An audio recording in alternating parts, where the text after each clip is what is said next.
ಸರ್ವೋತ್ತಮನಾಗಿರ್ತಕ್ಕಂತಹ ನನಗೂ ಕೂಡ ಕರ್ತವ್ಯ ಅನ್ನುವಂಥದ್ದು ಅತ್ಯಂತ ಪ್ರಧಾನವಾಗಿರ್ತಕ್ಕಂತಹ ವಿಚಾರ. ನಾನು ಮಾತ್ರ ಅಲ್ಲ, ಏಕೈವಾಹಂ ಜಗತ್ಯತ್ರ ದ್ವಿತೀಯಾಕ ಮಮಾಪರ, ಒಂದೇ ಒಂದು ಶಕ್ತಿಯಾಗಿ ಈ ಜಗತ್ತನ್ನ ಸೃಷ್ಟಿ ಮಾಡಿ ಪಾಲನೆ ಮಾಡಿ ಲಯ ಮಾಡ್ತಾ ಇದ್ರೂ ಕೂಡ ಆ ನನ್ನದೇ ಅಂಶಗಳಾಗಿ ಸೃಷ್ಟಿಗೆ ಒಂದು ಶಕ್ತಿ ಬ್ರಹ್ಮ ಅಂತಲೂ, ಹಾಗೆ ಸಲಹತಕ್ಕಂತಹ ಆ ಶಕ್ತಿಗೆ ವಿಷ್ಣು ಅಂತಲೂ, ಲಯವನ್ನಗೊಳಿಸತಕ್ಕಂತಹ ಎಲ್ಲ ಚರಾಚರ ಜೀವ ಜಂತುಗಳನ್ನೂ ಕೂಡ ನನ್ನಲ್ಲಿ ಐಕ್ಯ ಮಾಡಿಕೊಳ್ಳತಕ್ಕಂತಹ ಆ ಲಯಕ್ಕೆ ರುದ್ರ ಅಂತಲೂ ಕೂಡ ನಮ್ಮಲ್ಲಿಯೇ ವಿಭಾಗಗಳಿದ್ದರೂ ಕೂಡ ಆ ವಿಭಾಗಗಳಿಗೂ ಕೂಡ ಕರ್ತವ್ಯ ಅನ್ನುವಂಥದ್ದು ಅತ್ಯಂತ ಪ್ರಧಾನವಾಗಿರತಕ್ಕಂಥದ್ದು. ಬ್ರಹ್ಮಾಯೇನ ಕುಲಾಲವಂ ನಿಯಮಿತೋ ಬ್ರಹ್ಮಾಂಡ ಬಾಂಡೋದರೇ. ಕುಲಾಲನಂತೆ ಕುಂಬಾರ ತನ್ನ ವೃತ್ತಿಯಾಗಿ ಮಣ್ಣಿನ ಮುಖಾಂತರವಾಗಿ ಪ್ರಧಾನವಾಗಿರತಕ್ಕಂತಹ ಮಣ್ಣು ಮತ್ತು ನೀರಿನಿಂದ ಅನೇಕ ಉಪಯೋಗಿ ಸಲಕರಣೆಗಳನ್ನು ತಯಾರು ಮಾಡ್ತಾ ಹೇಗೆ ದಿನಂಪ್ರತಿ ಕರ್ತವ್ಯವನ್ನು ಮಾಡ್ತಾನೋ ಹಾಗೆಯೇ ಬ್ರಹ್ಮ ತನ್ನ ಕರ್ತವ್ಯವನ್ನು ಮರೆಯುವ ಹಾಗಿಲ್ಲ. ಹಾಗೆಯೇ ಸೂರ್ಯನೂ ಕೂಡ ಒಂದು ಕ್ಷಣವೂ ಕೂಡ ನಿಂತಲ್ಲಿಯೇ ನಿಲ್ಲುವ ಹಾಗಿಲ್ಲ. ನಿತ್ಯವೂ ಕೂಡ ಸೂರ್ಯೋ ಭ್ರಾಮ್ಯತೆ ನಿತ್ಯಮೇವ ಗಗನೆ, ಸೂರ್ಯ ಕೂಡ ಚಲಿಸಬೇಕು. ಎಲ್ಲ ಕರ್ತವ್ಯ ಅನ್ನುವಂಥದ್ದು ದೇವರಿಗೂ ಕೂಡ ಬಿಟ್ಟಿರತಕ್ಕಂತಹ ವಿಚಾರ ಅಲ್ಲ. ಆದ್ದರಿಂದ ಭೂಲೋಕದಲ್ಲಿಯೂ ಕೂಡ ಜನರು ತಮ್ಮ ತಮ್ಮ ಕರ್ತವ್ಯಗಳಿಗೆ ತತ್ಪರರಾಗಿ ಇರತಕ್ಕಂಥದ್ದು, ತನ್ಮೂಲಕವಾಗಿ ಶ್ರೇಯಸ್ಸನ್ನ ಪಡೆಯತಕ್ಕಂಥದ್ದು ಅನ್ನುವಂಥದ್ದು ಸೃಷ್ಟಿಯ ನಿಯಮ. ಹಾಗಿರುವಾಗ ಭೂಲೋಕದಲ್ಲಿ ಭಕ್ತರು ಅನೇಕ ರೀತಿಯ ಕಷ್ಟಗಳನ್ನು ಅನುಭವಿಸಿ ನನ್ನನ್ನ ಉಪಾಸನೆ ಮಾಡಿ ನನ್ನನ್ನ ಕುರಿತು ತಪಸ್ಸು ಮಾಡಿ ಭೂಲೋಕದಲ್ಲಿ ಇರತಕ್ಕಂತಹ ಕಷ್ಟಗಳನ್ನು ಪರಿಹರಿಸು ಭಗವಂತ ಅಂತ ಕೇಳಿದ್ದರಿಂದ, ದುಷ್ಟ ಶಕ್ತಿಗಳನ್ನು ನಾಶ ಮಾಡು ಭಗವಂತ, ನಮ್ಮನ್ನ ಉದ್ಧಾರ ಮಾಡುವಂತ ಭೂಲೋಕದ ಭಕ್ತರು ಕೇಳಿದ್ದರಿಂದ ಅವರ ಭಕ್ತಿಗೆ ಮೆಚ್ಚಿ ಈಗ 2-3 ದಿನಗಳಿಂದ ನಾನು ನೀನು ನಮ್ಮೆಲ್ಲ ಸೈನ್ಯ ಸೇರಿ ಭೂಲೋಕದಲ್ಲಿ ಇರತಕ್ಕಂತಹ ಎಲ್ಲ ರೀತಿಯ ದುಷ್ಟ ಶಕ್ತಿಗಳನ್ನು ದಮನ ಮಾಡಿ ಭೂಲೋಕಕ್ಕೆ ಕ್ಷೇಮವನ್ನು ಉಂಟು ಮಾಡಿ ಹಿಂತಿರುಗಿ ನಮ್ಮ ಕೈಲಾಸಕ್ಕೆ ಬಂದಾಗ ಜಗಜ್ಜನನಿಯಾಗಿರ್ತಕ್ಕಂತಹ ಆ ಪಾರ್ವತಿ ನಮ್ಮನ್ನ ಅತ್ಯಂತ ಆದರದಿಂದ ಅತ್ಯಂತ ಪ್ರೀತಿಯಿಂದ, ಯಾಕೆ ಅಂತಂದ್ರೆ ಆಕೆ ಜಗಜ್ಜನನಿ, ಭೂಲೋಕದ ಸಕಲ ಜೀವ ಜಂತುಗಳಿಗೂ ಕೂಡ ಜನನ ಕೊಟ್ಟವಳು ಆಕೆ. ಆ ತಾಯಿ ಭೂಲೋಕದ ಜನರಿಗೆ, ಭೂಲೋಕದ ಜೀವಿಗಳಿಗೆ ಕಷ್ಟವಾಗಿದೆ ಅಂತ ಜನರು ತಪಸ್ಸನ್ನ ಮಾಡಿ ನನ್ನನ್ನ ಪ್ರಾರ್ಥನೆ ಮಾಡಿ ನಾನು ಭೂಲೋಕಕ್ಕೆ ಹೋಗಿ ಜನರಿಗೆ ಅನುಕೂಲ ಆಗುವ ಹಾಗೆ ದುಷ್ಟಶಕ್ತಿಗಳನ್ನು ನಾಶ ಮಾಡಿ ಬಂದಾಗ ತಾಯಿಯಾಗಿರ್ತಕ್ಕಂತಹ ಪಾರ್ವತಿ ದೇವಿ ಸಂತೋಷದಿಂದ ನಮ್ಮನ್ನ ಬರಮಾಡಿಕೊಳ್ಳಬೇಕಾಗಿತ್ತು. ಆದರೆ ಯಾಕೋ ಗೊತ್ತಿಲ್ಲ, ಆ ತಾಯಿ ಬಾಗಿಲನ್ನು ಹಾಕಿಕೊಂಡು ಬಿಟ್ಟಿದ್ದಾಳೆ ಅಲ್ವಾ. ನೀನು ಆಕೆಗೂ ಕೂಡ ಯಾವುದೋ ರೀತಿಯ ಸಂಕಟ ಇರಬಹುದು, ಏನೋ ಕಾರಣ ಗೊತ್ತಿಲ್ಲ. ನೀನು ಹೋಗಿ ಒಂದು ವರ್ತಮಾನವನ್ನು ಕೊಡು, ಒಂದು ಸಂದೇಶವನ್ನು ಕೊಟ್ಟು ಆ ಜಗನ್ನಿಯಾಮಕನಾಗಿರ್ತಕ್ಕಂತಹ ಪರಮೇಶ್ವರ ಉತ್ತಮೇಶ್ವರ ಶಿವ ಬಂದಿದ್ದಾನೆ. ಜಗಜ್ಜನನಿಯಾಗಿರ್ತಕ್ಕಂತಹ ನೀನು ಆ ಪರಮೇಶ್ವರನನ್ನ ಶಿವನನ್ನ ಸಂತೋಷದಿಂದ ಬರಮಾಡಿಕೊಂಡು ಲೋಕಕ್ಕೆ ಕಲ್ಯಾಣವನ್ನು ಉಂಟು ಮಾಡುತ್ತಾಯಿ ಅಂತ ಹೇಳಿ ಬಾಗಿ ತೆಗೆಸಿಕೊಂಡು ಬಾಪ. ಓಯ್, ನಾನು ಯಾರು ಗೊತ್ತಾಯ್ತಾ? ಇಲ್ಲ, ನಾನು ನಂದೆ. ಎಲ್ಲ ಕೆಲಸ ಆಗುತ್ತೆ.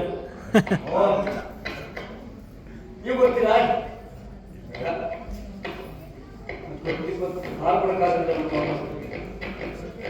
ಹೋಗಿ ಅಮ್ಮ, ಅಮ್ಮರೇ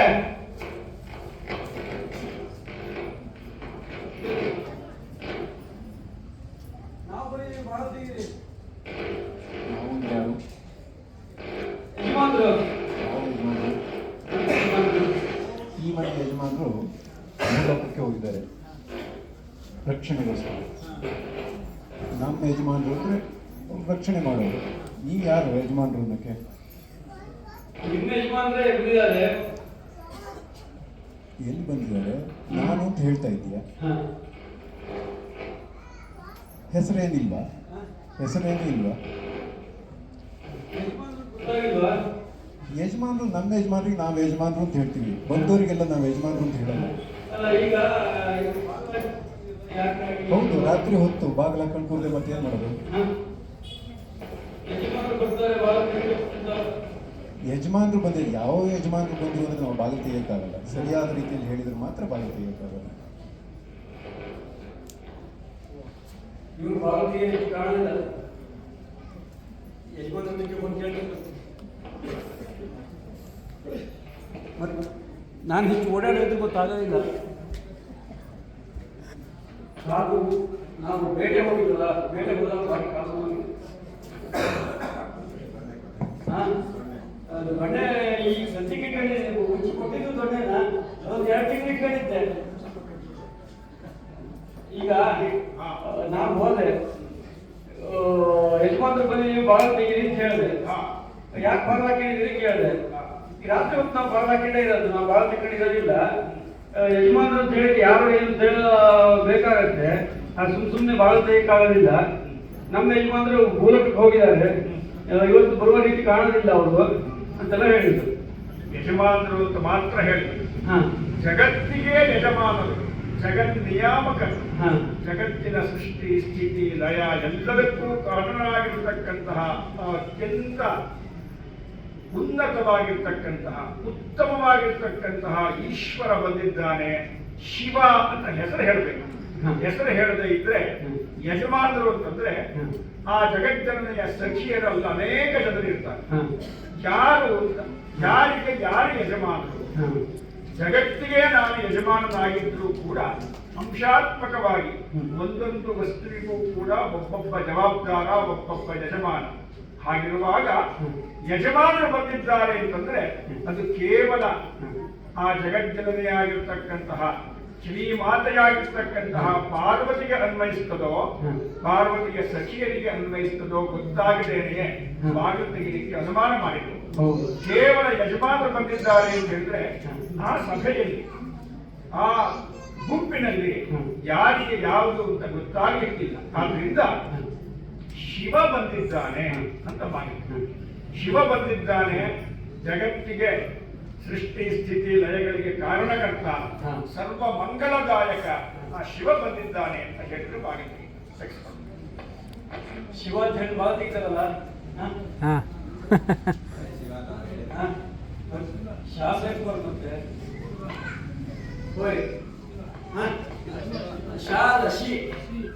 ಶಿವ ಶಿವ. ನನಗೆ ಜೀರ್ಣ ಶಕ್ತಿ ಜಾಸ್ತಿ, ನೆನಪಿನ ಶಕ್ತಿ ಸ್ವಲ್ಪ ಕಡಿಮೆ. ಅಮ್ಮ ಓಕೆ. ಮತ್ತೆ ಯಾರು ಬಂದಿದ್ದು? ಮತ್ತೆ ಯಾರು ಬಂದಿದ್ದು? ಶಿವ ಬಂದಿದ್ದೇವೆ. ಶಿವ ಅಂದ್ರೆ ಯಜಮಾನರು, ಮನೆ ಯಜಮಾನರು. ಮನೆ ಯಜಮಾನರು ಒಂದ್ಸರ್ತಿ ಬಂದರು. ಈಗ ಪುನಃ ಶಿವ ನಮ್ಮ ಮನೆ ಯಜಮಾನರು ಅಂತ ಹೇಳ್ತೀವಿ. ಯಾವ್ದನ್ನು ನಂಬೇಕು ನಾವು? ಒಂದ್ಸರ್ತಿ ಯಜಮಾನರು ಅಂತೀಯ, ಒಂದ್ಸರ್ತಿ ಶಿವ ಅಂತೀಯ.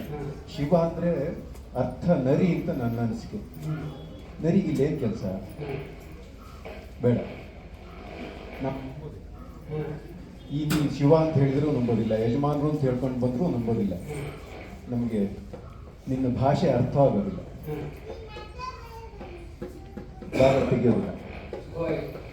ಶಿವ ಅಂತ ಹೇಳಿದ್ರೆ ನರಿ ಇಲ್ಲದೆ ಇರೋದು ಬೇಡ. ಇಲ್ಲಿ ಈಗ ಭೂಲೋಕದಲ್ಲಿ ಎಲ್ಲ ಕಬ್ಬಿನ ಗದ್ದೆಗಳೆಲ್ಲ ಇದ್ದಾವೆ, ಅಲ್ಲಿಗೆ ಹೋಗ್ಲಿ. ಇಲ್ಲಿ ನಾವು ಕಬ್ಬೆಲ್ಲ ಹಾಕಿದ್ದೀವಿ, ಅದನ್ನೆಲ್ಲ ಹಾಳು ಮಾಡೋದು ಬೇಡ ಅಲ್ಲಿ. ಹಾಗಾಗಿ ಶಿವ ಎಲ್ಲಿ ನರಿ ಎಲ್ಲಿ ಅಲ್ಲಿಗೆ ವಾಪಸ್ ಹೋಗ್ಲಿ ಅಂತ ಹೇಳಿದ್ರು. ನಮ್ಮನ್ನ ನೋಡಿ ನರಿ ಕಾಣಿಸ್ತಾಗ್ತೀವ?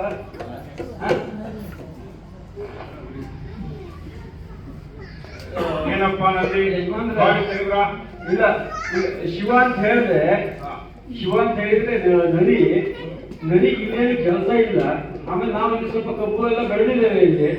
ಆ ಕಬ್ಬನ್ನೆಲ್ಲ ತಿನ್ನೋದು ಬೇಡ ಇಲ್ಲಿ, ಯಾವ ಭೂಲೋಕದಲ್ಲಿ ಹೋಗ್ಲಿ, ಭೂಲೋಕದಲ್ಲೇ ಅಲ್ಲೇ ಇರ್ಲಿ ಅವು ಅಂತ ಹೇಳಿದ್ರು. ಶಿವ ಅಂತ ಹೇಳುವಾಗ ಅಕ್ಷರವನ್ನ ಸ್ಪಷ್ಟವಾಗಿ ಉಚ್ಚಾರ ಮಾಡಬೇಕಾದದ್ದು ದೇವದೂತನಾಗಿರ್ತಕ್ಕಂತಹ ನಿನ್ನ ಅರ್ಹತೆಯಾಗಿರ್ಬೇಕಾಗಿತ್ತು. ಶಿವ ಅಂತಷ್ಟೇ ಹೇಳಬೇಕು ಬಿಟ್ರೆ, ಹೇಳುವಾಗ ಶಿವ ಅಂತಂದು ಬಿಟ್ರೆ ಆ ವಾ ದೀರ್ಘ ಮಾಡಿದಾಗ ಭೂಲೋಕದಲ್ಲಿರ್ತಕ್ಕಂತಹ ಬುದ್ಧಿವಂತಿಕೆಗೆ ಅಥವಾ ಕುಟಿಲತೆಗೆ ಅತ್ಯಂತ ಪ್ರಶಸ್ತವಾಗಿರ್ತಕ್ಕಂತಹ ಒಂದು ಹೆಸರು ನರಿ ಅಂತ ಒಂದು ಪ್ರಾಣಿ. ಅಂತಹ ಪ್ರಾಣಿ, ಆ ಪ್ರಾಣಿಗೆ ಈ ಕೈಲಾಸದಲ್ಲಿ ಏನು ಕೆಲಸ ಅಂತ ಆ ತಾಯಿ ಕೇಳಿರಬಹುದು. ಮತ್ತೆ ನನ್ನ ದಿವ್ಯ ದೃಷ್ಟಿಗೆ ಗೋಚರಿಸಿದ್ದು, ನನಗೆ ಹೋಗುವಾಗ ಸ್ವಲ್ಪ ಅನುಮಾನ ಬಂದು ಶಿವನ ಬದಲಾಗಿ ಶಕಾರ ಬಂದು ಏನಾಗುತ್ತದೆ ಅಂತ ಒಮ್ಮೆ ಯೋಚನೆ ಮಾಡಿ. ಶವ ಅಂತ ಆಗುತ್ತೆ. ಶವ ಬರುವುದು ಹೋಗುವುದು ಇಲ್ಲ, ಅದು ಜಡ.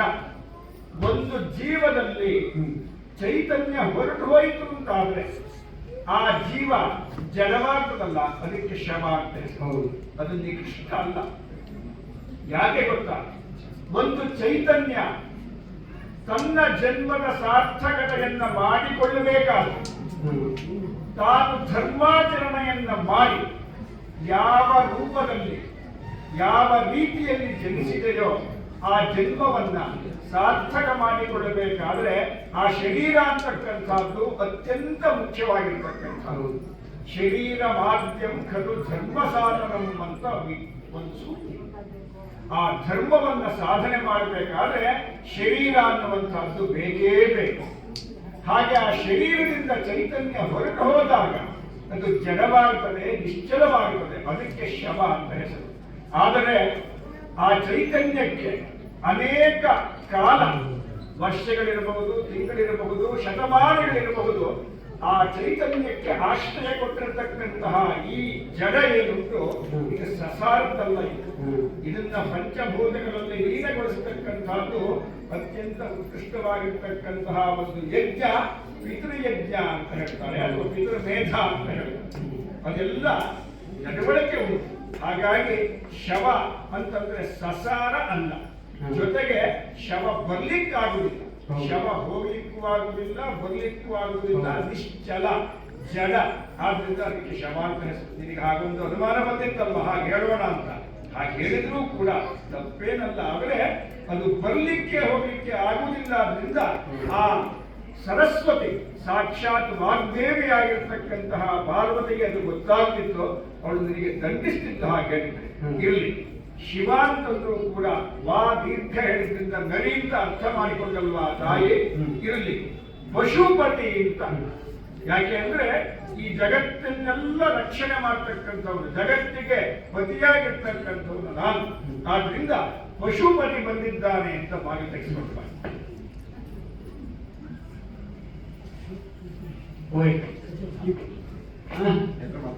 ಇಲ್ಲ ಇಲ್ಲ ಮತ್ತೊಬ್ಬರು ಪಶುಪತಿಗಳು ಬಂದಿದ್ದೇವೆ ನಾವು ಅಂತ ನಾನು ಹಿಡ್ಕೊಂಡು ಆಗಲಿಲ್ಲ. ಓಯ್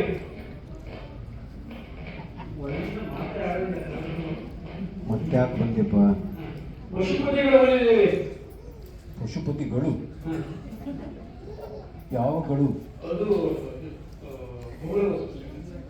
ಓಹೋ, ಪಶುಪತಿ ಅಂದ್ರೆ ಗೌರವದಲ್ಲಿ ಹೇಳೋದಾದ್ರೆ ಗೋಪಾಲಕ, ಸ್ವಲ್ಪ ಕಡಿಮೆಯಲ್ಲಿ ಹೇಳೋದಾದ್ರೆ ದನ ಕಾಯುವನು ಅಂತ. ಇಲ್ಲಿ ಆ ಕೆಲಸ ಯಾವುದು ಇಲ್ವಲ್ಲ. ಇಲ್ಲಿ ಯಾಕೆ ಬರಬೇಕು? ನೀನು ಯಜಮಾನರು, ಶಿವ ಇಷ್ಟೆಲ್ಲ ಹೇಳ್ಕೊಂಬಂದು ಈ ಥರ ಶಬ್ದಗಳನ್ನು ಹೇಳಿದರೆ ನಾವು ಬಾಗಿಲು ತೆಗಿಯೋಕ್ಕಾಗಲ್ಲ, ಅನುಮಾನ ಜಾಸ್ತಿ ಆಗ್ತಾ ಹೋಗುತ್ತೆ. ಪಶುಪತಿ ಅಂದರೆ ಬೀದಿ ಬಸವ ಅಂತಲೂ ಆಗುತ್ತೆ, ಅದನ್ನೂ ಹೇಳ್ಬೋದು. ಏನು ಮಾಡ್ತೀಯ?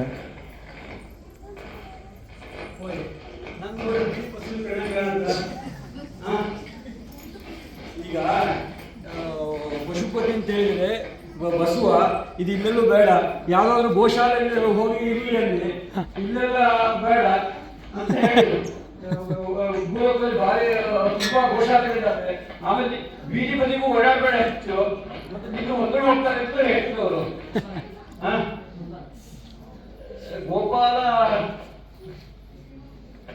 ಯಜಮಾನ್ರೆ, ಹಾ ಈಗ ಹಾ ಪಶುಪತಿ ಅಂತ ಹೇಳಿದ್ರೆ ಹಾ ಹುಳಿ ಬಸವ, ನೀನು ಇಲ್ಲೆಲ್ಲ ಓಡಾಡ್ತಿರ್ಬೇಡ ನೀನು, ಗೋಪಾಲ ಆ? ಗೋಪಾಲ ಗೋಪಾಲಕ ಅಂತೆಲ್ಲ ಹೇಳಿದ್ರು. ಹಾ ಮತ್ತೆ ರಸ್ತೆ ಮೇಲೆಲ್ಲ ಓಡಾಡಿದ್ರೆ ನೀನು ತುಂಬಿಕೊಂಡು ಹೋಗ್ಬೇಕು ಕೊನೆಗೆ ನಿನ್ನ.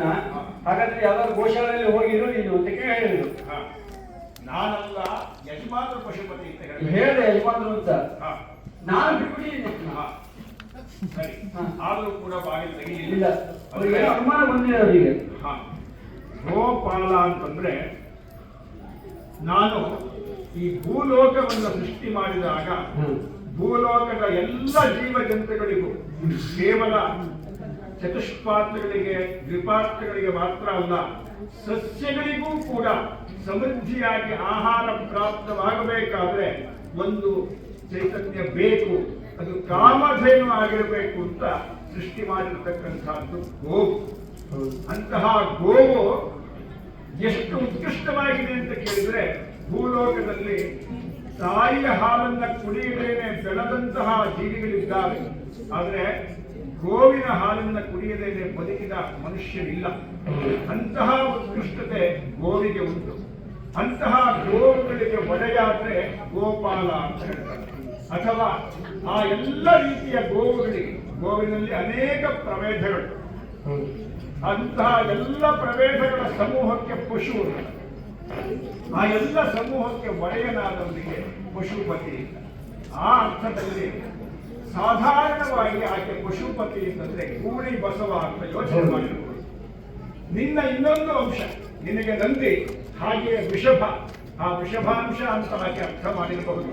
ಆದರೆ ಇದೆಲ್ಲವೂ ಕೂಡ ಆಕೆಗೆ ಬಂದಿದ್ದು ಜಗದೀಶ್ವರ ಅಂತ ಗೊತ್ತುಂಟು. ಯಾವುದೋ ಒಂದು ಹುಸಿ ಮುನಿಸಿರಬಹುದಾಗಿ, ಅದೇನು ಅಂತ ಮತ್ತೆ ಯೋಚನೆ ಮಾಡೋಣ. ಒಂದೇ ಒಂದು ಕೊನೆಯದಾಗಿ ರುದ್ರ ಬಂದಿದ್ದಾನೆ.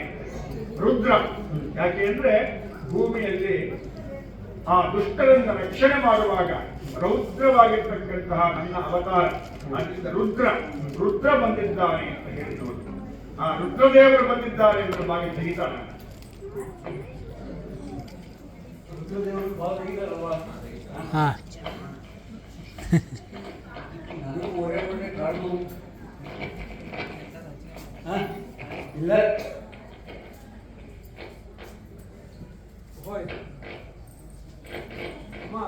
ಹೇಳು. ರುದ್ರದೇವರು ಬಂದಿದ್ದೇವೆ. ಯಾರು? ರುದ್ರದೇವರು. ರುದ್ರದೇವರು ಅವ್ರು ಯಾಕೆ ಇಲ್ಲಿ ಬರ್ತಾರೆ? ಅವ್ರು ಯಾಕೆ ಬರ್ತಾರೆ? ಇದು ತಂಪಾದ ಜಾಗ. ನಮ್ಮ ಯಜಮಾನರು ಚಂದ್ರಶೇಖರ ಅಂತ, ಚಂದ್ರಧರರು, ತಂಪು. ರುದ್ರ ಅಂದರೆ ಭಯಂಕರ. ನಿನ್ನ ಎಲ್ಲ ನಡೆನುಡಿಗಳು ಕೂಡ ನಮಗೆ ಅನುಮಾನ ಕಾಣ್ತಾ ಇದೆ. ಇಲ್ಲಿ ಬಾಗಿಲು ತೆಗೆಯೋಕೆ ಸಾಧ್ಯ ಇಲ್ಲ.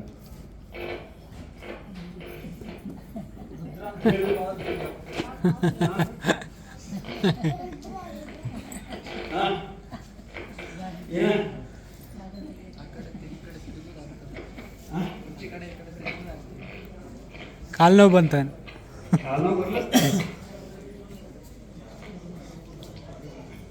ಬಾಗಿಲು ತೆಗೆದ್ರ? ಇಲ್ಲ, ಹೇಳಿದ್ರೆ ಭಯಂಕರ ರೂಪ.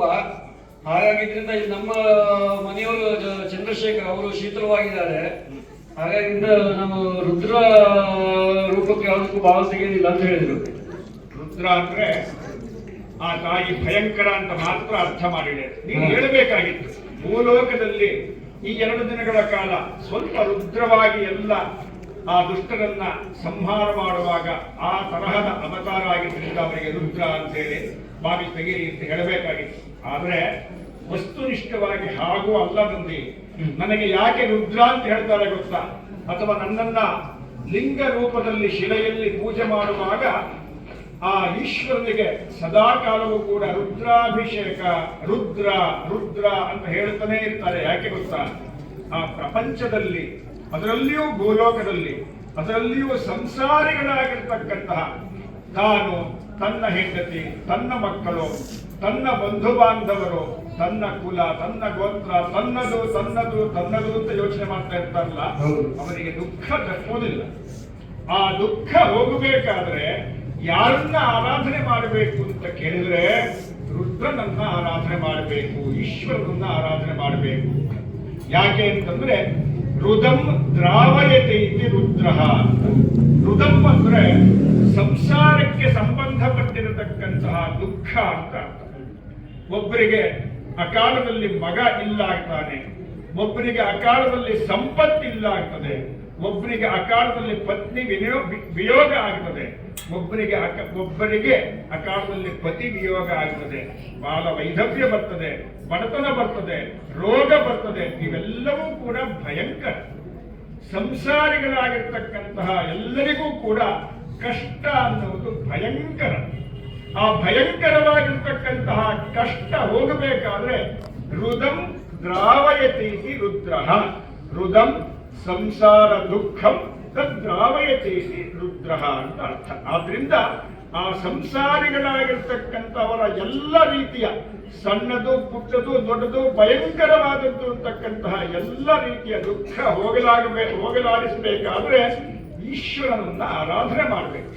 ಉತ್ತಮೇಶ್ವರನನ್ನ ಅನನ್ಯ ಭಕ್ತಿಯಿಂದ ನಂಬಿದರೆ ಸಂಸಾರದಲ್ಲಿರ್ತಕ್ಕಂತಹ ದುಃಖ ನಾಶ ಆಗ್ತದೆ.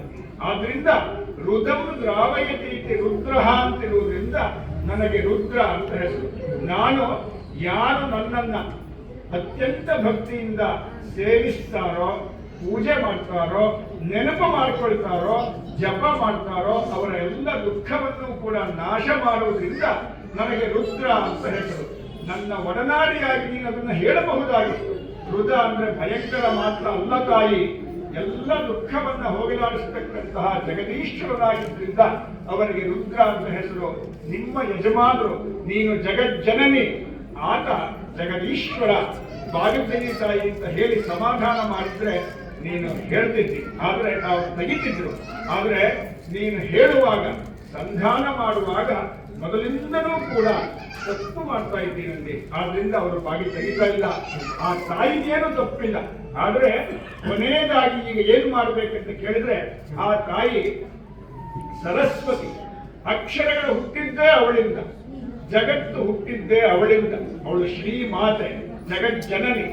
ನಿನ್ನೆ ನೋಡ್ಲಿಲ್ವಾ ಅಲ್ಲಿ ಉತ್ಸವ ಆಗೋ ಕಾಲದಲ್ಲಿ, ಆ ದುಷ್ಟ ಸಂಹಾರ ಮಾಡುವ ಕಾಲದಲ್ಲಿ ಅಲ್ಲಿ ಎಲ್ಲ ಈ ನನ್ನ ಮಾತೆಯ ಸಮೂಹ ಏನಿತ್ತು ಅವರು ಶ್ರೀಮಾತಾ ಶ್ರೀ ಮಹಾರಾಜ್ಞಿ ಅಂತ ಪಾರಾಯಣ ಮಾಡ್ತಾ ಇದ್ರಲ್ಲ, ಅದೇ ಆ ಶ್ರೀಮಾತೆಯ ಶಕ್ತಿ. ಅಂತಹ ಶ್ರೀಮಾತೆಗೆ ಎಲ್ಲವೂ ಕೂಡ ಗೊತ್ತು. ನನ್ನ ಸಾವಿರ ನಾಮಗಳನ್ನು ಹೇಳಿದರೂ ಕೂಡ ಆಕೆಗೆ ಮನಸ್ಸಿಗೆ ಬರಲಿಲ್ಲ ಅಂತಾದ್ರೆ ಅದಕ್ಕೆ ಅವಳು ಇನ್ನೊಂದು ಅರ್ಥ ಮಾಡ್ತಾಳೆ. ಹೌದಾದ ಅರ್ಥ, ಸತ್ಯವಾದ ಅರ್ಥವನ್ನ ಮಾಡುವುದು ಬಿಟ್ಟು ಅನರ್ಥವನ್ನ ಕಲ್ಪನೆ ಮಾಡ್ತಾಳೆ. ಆದ್ರಿಂದ ಅದು ಪ್ರಯೋಜನಕ್ಕೆ ಬರುವಂತಹದ್ದಲ್ಲ. ನಾನು ಮತ್ತು ನನ್ನ ಶಿಷ್ಯ ಗಣ ಅನೇಕ ದಿನಗಳಿಂದ ಈ ಯಜ್ಞವನ್ನ ಮಾಡಿ ಭೂಲೋಕದಲ್ಲಿ ದುಷ್ಟ ಸಂಹಾರವನ್ನು ಮಾಡಿ ಸಹಜವಾಗಿ ನಿನಗೆ ಆಗಿರ್ತಕ್ಕಂತಹ ರೀತಿಯಲ್ಲಿ ಆಯಾಸಗೊಂಡಿದ್ದಾರೆ. ಇನ್ನೂ ಅನೇಕ ಹೆಸರುಗಳನ್ನ, ಸ್ಥಾನ ಅಂತ ಉಂಟು. ಆದ್ರೆ ಸ್ಥಾನ ಅಂತ ನನಗೆ ಯಾಕೆ ಹೇಳ್ತಾರೆ ಅಂತಂದ್ರೆ ಎಂತಹ ಪರಿಸ್ಥಿತಿಯಲ್ಲಿಯೂ ಕೂಡ ನಾನು ಅಚಲನಾಗುವುದಿಲ್ಲ. ಹಾಗಾಗಿ ನನ್ನನ್ನ ಭೂಲೋಕದಲ್ಲಿ ಲಿಂಗ ರೂಪದಲ್ಲಿ ಪೂಜೆ ಮಾಡ್ತಕ್ಕಂಥದ್ದು. ನಾನು ಅಚಲ, ಹಾಗಾಗಿ ಸ್ಥಾನ ಅಂತ ಹೆಸರುಂಟು. ಆದ್ರೆ ಆ ಪಾರ್ವತಿ ಬೇಕು ಅಂತ ಆದ್ರೆ ಮರದ ಮುಂದಿಗೆ ಅಚಲ, ಆ ಸ್ಥಾನದ ಹೆಸರು ಅಂತ ಹೇಳಿಬಿಟ್ಟ. ಆಯ್ತಾ?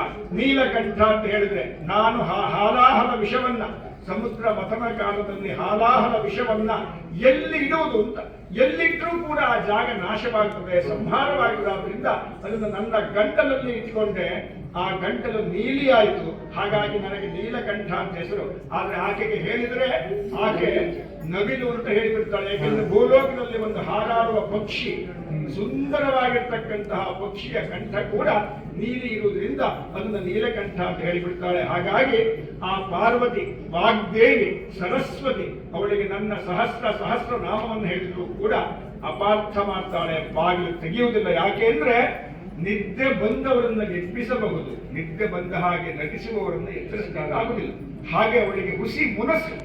ಆದ್ರಿಂದ ಒಂದೇ ಒಂದು ಉಪಾಯ ಅಂತಂದ್ರೆ ಈ ದುಷ್ಟರನ್ನ ಸಂಹಾರ ಮಾಡಿದ್ದಕ್ಕಾಗಿ ದುಷ್ಟರ ಒಂದು ಶಿಕ್ಷೆಯನ್ನ ನೋಡಿ ಸಂತೋಷ ಪಟ್ಟಿರತಕ್ಕಂತಹ ನನ್ನ ಭಕ್ತರು ಅನೇಕಾನೇಕ ರೀತಿಯಲ್ಲಿ ನನಗೆ ಸಮರ್ಪಿಸಿದ, ನನಗೆ ದೊರಕಿದ ಈ ಎಲ್ಲ ಬಹುಮಾನಗಳು ಜೊತೆಗೆ ನಾನು ಚಿತಾಭಸ್ಮಾಲೇಪೋ ಕರಲ ವಶನ, ನನಗೆ ಯಾವ ಆಭರಣಗಳಿಂದಲೂ ಕೂಡ ನಾನು ಶೋಭಿಸುವುದಿಲ್ಲ. ಆದರೆ ಆ ತಾಯಿಯನ್ನ ಕೈ ಹಿಡಿದ್ರಿಂದ ನನಗೆ ಜಗದೀಶ ಅಂತ ಹೆಸರು. ಹಾಗಿರುವಾಗ ನನ್ನ ಈ ಆಭರಣ ಕೆಲವನ್ನ ಆಕೆಗೆ ತೋರಿಸಿದಾಗ ಆಕೆಗೆ ಗೊತ್ತಾಗ್ತದೆ, ಬಾಗಿಲು ತೆಗೆದೇ ಇದ್ದಾಳೆ, ಹಾಗೆ ತೆಗೆಸ್ಕೊಂಡು ಇದನ್ನೆಲ್ಲ ತೋರಿಸಿ ಇದು ಈಶ್ವರನಿಗೆ ಸಂಬಂಧಪಟ್ಟದ್ದು, ಆ ಈಶ್ವರ ಬಂದಿದ್ದಾನೆ, ಕೈಲಾಸವಾಸಿ ಈಶ್ವರ ಅಂತ ಹೇಳಿದ್ರೆ ಬಾಗಿಲು ತೆಗಿತಾಳೆ, ತೆಗೆಸ್ಕೊಂಡು.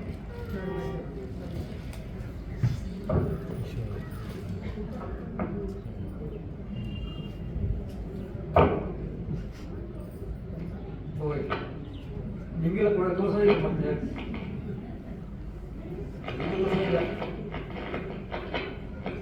ಇರ್ತದೆ ಗೊತ್ತಾ? ಇಲ್ಲಿ ಯಜಮಾನರು ಆಭರಣಗಳೆಲ್ಲ ಇದಾವೆ. ಆಭರಣ ಅಂತ ಹೇಳಿಕೊಳ್ತು, ಕಿವಿ ಹಾಕಿ ನೆಟ್ಟಗಾಯ್ತು ನೋಡಿ ಇಲ್ಲೆಲ್ಲ.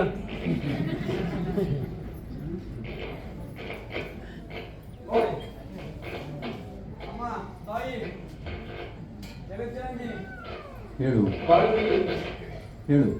ಈಗ ಯಜಮಾನರು ರಾಕ್ಷಸ ಸಂಹಾರ ಮಾಡಲಿಕ್ಕೆ ಹೋಗಿದ್ರು. ಹೋದಾಗ ಅಲ್ಲಿ ಋಷಿಮುನಿಗಳೆಲ್ಲ ಯಜಮಾನರಿಗೆ ಆಭರಣಗಳು ಎಲ್ಲ ಕೊಟ್ಟಿದ್ದಾರೆ.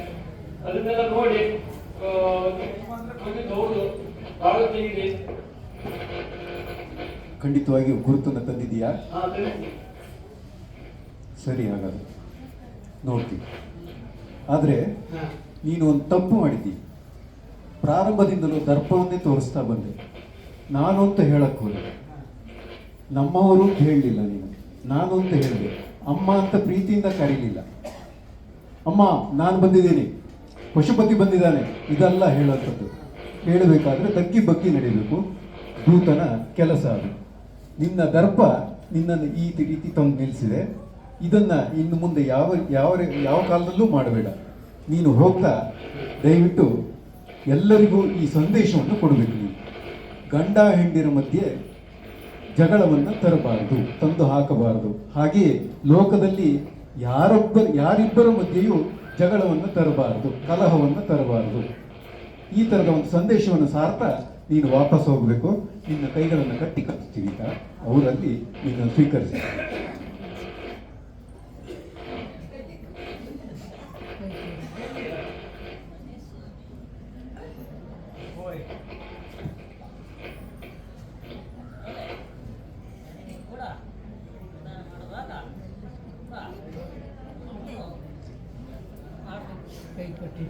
ಕೈ ಕಟ್ಬಿಟ್ಟು ದರ್ಪವಿರಬಾರದು, ಇದನ್ನು ಕಲಿಯಬೇಕು. ಓಯ್, ನೀವ್ಯಾರು ಗಂಡ ಹೆಂಡತಿ ಮತ್ತೆ ಜಗಳ ತರಕ್ಕೆ ಹೋಗಬೇಡಿ. ನನಗಾದ್ರೆ ಕೈ ಕಟ್ಟಿದ್ದಾರೆ, ಈ ಹೆಗಲ ಮೇಲೆ ಹಾಕಿರ್ಬೋದು, ಮತ್ತೆ ನಿಮ್ಗಾರ ಬೆನ್ನಿಗೆ ಕೊಡ್ತಾರೆ. ಮತ್ತೆ ನಮ್ಮ ಯಜಮಾನರು ಅಮ್ಮರು ಭಾರಿ ಒಳ್ಳೆಯವರು, ಹಂಗಾದ್ರೆ ಕೈ ಕಟ್ಟಿ ಕಳಿಸಿದ್ದಾರೆ. ನೀವ್ಯಾರು ಹೋಗ್ತೀರಾ? ಇಲ್ಲಪ್ಪ. ಇವ್ರು ನೋಡಿದ್ರೆ ಹೋಗೋ ರೀತಿ ಕಾಣುತ್ತ ಅಂತ. ಓಯ್, ಗಂಡ ಹೆಂಡತಿ ಮತ್ತೆ ಜಗಳ ಮಾಡೋರು ಅನ್ಕೊಂಡು ಬರೋರು. ಓಯ್, ನೀವು ಹೋಗ್ತೀರಾ? ಯಾವ ಸಂದರ್ಭಕ್ಕೆ ಹೋಗ್ಬೇಡಿ. ಮತ್ತೆ ನೀವು ಹೋಗ್ತೀರಾ? ಏನಾಯ್ತಪ್ಪ ನನಗೆ? ನನ್ನ ಕಡೆ ಹಿಂಗಾತು, ಬಾಗಿಲು ತೆಗೆದ್ರಲ್ವಾ? ಭಾರತೀಯರು ನನ್ನ ಕಡೆ ಹಿಂಗಾತು. ನಮ್ಮ ಸ್ವಾಗತಕ್ಕೆ ಸರ್ವ ಸನ್ನದ್ಧರಾಗಿದ್ದಾರೆ, ಸಂತೋಷದಿಂದ ಬಾಗಿಲು ತೆಗೆದಿದ್ದಾರೆ. ಆದರೆ ನಿನಗೆ ಕೈ ಕಟ್ಟಿ ಶಿಕ್ಷೆ ಕೊಟ್ಟು ಕಳಿಸಲಿಲ್ಲ. ಯಾಕೆ? ತಪ್ಪು ಸಂದೇಶವನ್ನ ಕೊಟ್ಟಿದ್ದು ಅಂತ. ಇಬ್ಬರು ಮಧ್ಯೆ ಒಂದು ವಿಚಾರವನ್ನ ತಿಳಿಸುವಾಗ ಮಾಹಿತಿಯಲ್ಲಿ ತಪ್ಪು ಮಾಹಿತಿ ಬಾರದ ಹಾಗೆ ನೋಡಿಕೊಳ್ಳಬೇಕು. ಲೋಕಕ್ಕೆ ಒಂದು ಸಂದೇಶ ಅಂತ ಅಲ್ವಾ? ಇಲ್ಲಿ ನಾನಿದ್ದೇನೆ, ನಿನ್ನನ್ನು ರಕ್ಷಣೆ ಮಾಡ್ತೇನೆ. ಆದರೆ ಇನ್ನು ಮುಂದೆ ಇಬ್ಬರು ವ್ಯಕ್ತಿಗಳ ನಡುವೆ ಸಂಧಾನ ಮಾಡುವಾಗ ವ್ಯವಸ್ಥಿತವಾಗಿರ್ತಕ್ಕಂತಹ ರೀತಿಯಲ್ಲಿ ಮಾಡಬೇಕು. ಭಕ್ತ ಮಹಾಶಯರೇ, ಪ್ರತಿ ವಾರ್ಷಿಕವಾಗಿಯೂ ಕೂಡ ಈ ಒಂದು ಸಂಧಾನೋತ್ಸವವನ್ನು ನೋಡ್ತಕ್ಕಂತಹ ನಿಮಗೆ ತಿಳಿದೇ ಇದೆ. ನಮ್ಮ ಪ್ರಾಚೀನರು ಪ್ರತಿಯೊಂದು ದೇವತಾ ಕಾರ್ಯದಲ್ಲಿಯೂ ಕೂಡ ದೇವತೆಗಳ ಉತ್ಸವ, ಹೋಮ ಹವನ ಯಜ್ಞ ತಪಸ್ಸಿನಲ್ಲಿಯೂ ಕೂಡ ಎಲ್ಲ ಅಲೌಕಿಕ ಪಾರಮಾರ್ಥಿಕ ಪ್ರಯೋಜನದ ಜೊತೆಗೆ ಒಂದು ಲೌಕಿಕ ವ್ಯವಹಾರದಲ್ಲಿಯೂ ಕೂಡ ಜನಗಳಿಗೆ ತಿಳುವಳಿಕೆಯನ್ನ, ಜನಗಳಿಗೆ ಮನರಂಜನೆಯ ಮೂಲಕವಾಗಿ ಒಂದು ಉತ್ತಮವಾಗಿರ್ತಕ್ಕಂತಹ ಸಂದೇಶವನ್ನ ಕೊಡ್ತಾ ಇದ್ರು. ಅದಕ್ಕೋಸ್ಕರವಾಗಿ ಈ ಸಂಧಾನ ಪಾರ್ವತಿ ಪರಮೇಶ್ವರರ ಸಂಧಾನ ಅಂತಕ್ಕಂಥದ್ದನ್ನ ಇಟ್ಟಿದ್ದಾರೆ. ಈ ಉತ್ಸವದ ಮಧ್ಯಕಾಲದಲ್ಲಿ ಇಟ್ಟಿದ್ದಾರೆ.